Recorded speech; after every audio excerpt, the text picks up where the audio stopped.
Emmanuel Mounier, l'engagement de la foi. Nous avons fait, un certain nombre, une expérience. Nous sommes trop sûrs maintenant qu'on ne peut être totalement chrétien aujourd'hui, si mal le soit-on, sans être un révolté.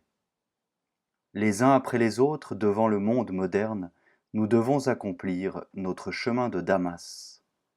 On sait la question qui est au bout. Seigneur, que faut-il que je fasse? Il y a toute une théologie, peu connue par le chrétien moyen, du corps mystique et de la communion des saints, qui pourrait bien être la théologie de ce temps. Non pas que nous confondions, comme on nous en accusait récemment dans l'Action française, communisme et communion. Mais le royaume de Dieu n'est pas seulement en nous, il est parmi nous. Nous l'avons par trop oublié depuis la Renaissance et la Réforme. Un resserrement des liens et des services sociaux pourrait nous révéler des régions inexplorées de l'homme. C'est dire que le chrétien ne doit point fuir, même en temps normal.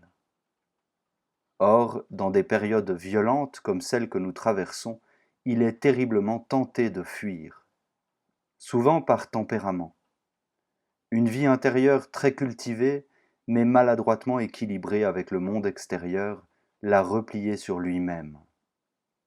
Pour peu que le monde l'ait un peu rudoyé, il s'est réfugié dans des compensations internes.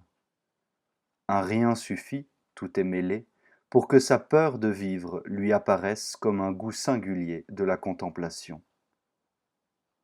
C'est oublier trop aisément que la contemplation n'est pas le vague à l'âme et qu'il ne faut pas prendre pour voie obscure les douces larmes de l'isolement.